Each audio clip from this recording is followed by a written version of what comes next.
me dices quando... Quando tu quieras, sim. Duas perguntas. Uma é um pouco que gostaria de falar sobre o tema do paradoxo que foi comentado pela senhora ontem durante o seminário, caracterizando um pouco o debate que a gente está fazendo nesta ocasião. E a outra é sobre esse chamado à não existência da figura do safrista. Esses dois temas. O primeiro, quando eu falei em paradoxo, é que no Vale do São Francisco, na região nordeste brasileira, nós temos uma sociedade em que a mulher ela é responsável pela alimentação da casa, pela saúde, pela educação dos seus filhos, enfim, toda a estabilidade da casa é a mulher quem faz. Entretanto, a sociedade é extremamente machista. O homem não auxilia a mulher em nada dentro da casa. Então ela tem que ter uma jornada de 8 horas trabalhando nas empresas, chega na sua casa e cumpre uma jornada de mais 5, 6 horas. Ou seja, a mulher tem 3 jornadas diárias. E são índices que não aparecem em dados governamentais. Esse valor que ela faz dentro de casa não é computado. No período de safra, ela se ausenta mais ainda e começa a ter muita violência doméstica. Ela chega a um ponto que não consegue fazer todas as suas atividades e começa a ter conflito com o seu marido. E também, mais uma vez, por questões culturais, a violência doméstica, infelizmente, começa a aparecer. Então você vê muitas mulheres com atestado, com dor de cabeça, com alguma indisposição. E foi aí que eu despertei para fazer essa pesquisa. Por que que nesse período as mulheres ficam mais sensíveis, mais doentes e buscam mais postos médicos? Foi quando eu tive uma surpresa, na verdade. Isso é uma questão cultural e eu citei que para resolver isso é educação. Não tem outro caminho.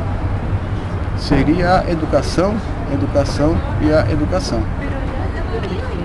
O segundo ponto, que nós não tínhamos no Vale do São Francisco, contrato temporário de safra.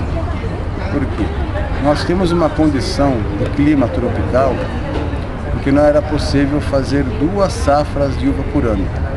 Então terminava uma safra em novembro, já se preparava o parreiral para a safra que ia ser em abril, maio. Então não tinha essa figura de contrato de safra. Era direto, o ano todo.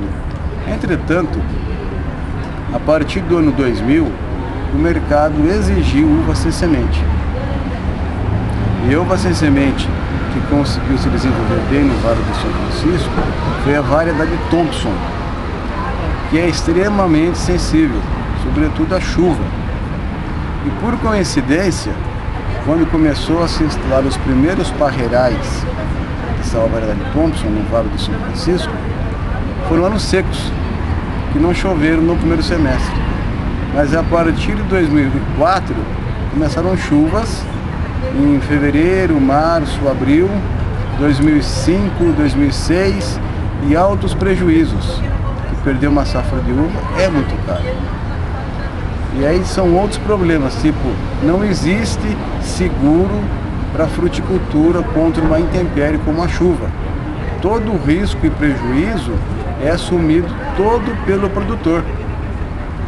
Isso gerou um endividamento na região, que é difícil para se administrar esse endividamento hoje. São milhões e milhões de endividamentos que as pessoas fizeram as suas safras, mas não conseguiram colher por causa da chuva. Certo? Então decidiu-se, é tanto prejuízo, vamos cancelar a safra do primeiro semestre. Foi um consenso, é tanto prejuízo que não contém mais condições, não é mais viável economicamente fazer a safra do primeiro semestre. Eliminou-se essa safra. Ao fazer isso, quando chegou em novembro, não tinha mais o trabalho do primeiro semestre no ano seguinte, dezembro de 2006. Não tinha mais o trabalho do primeiro semestre de 2007. 40 mil pessoas foram demitidas. E aí é que surgiu o trabalho temporário. Só que são 5 meses de trabalho e 7 meses de desemprego. Isso provocou uma série de prejuízos econômicos e repercutiu, é claro, no social. A conta que eu passei foi que 1 bilhão e 500 milhões de dólares nesses 5 anos desapareceram da economia do Vale do São Francisco pela eliminação de uma safra de uva. Aí setores como perfumaria, supermercado, calçados, não entendiam o porquê não estavam mais vendendo. Porque são setores que não estão ligados diretamente à fruticultura. Aí começou a fechar muitas lojas de setores como esse, até de serviços, cabeleireiro, manicure, todo mundo sentiu.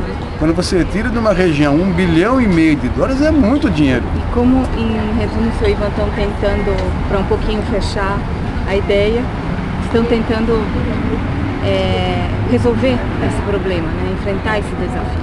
De duas formas. O primeiro é buscar novas variedades, que é a solução realmente definitiva. O segundo é ter apoio do governo brasileiro para o seguro fruticultura, porque não é uma novidade em nosso país, é uma novidade para o nosso segmento e para a nossa região. Mas quando comparamos com o sul do Brasil, existe seguro para outras frutas e nós não temos esse acesso. Perfeito. Ok, muito obrigada, senhor. Graças. Obrigada.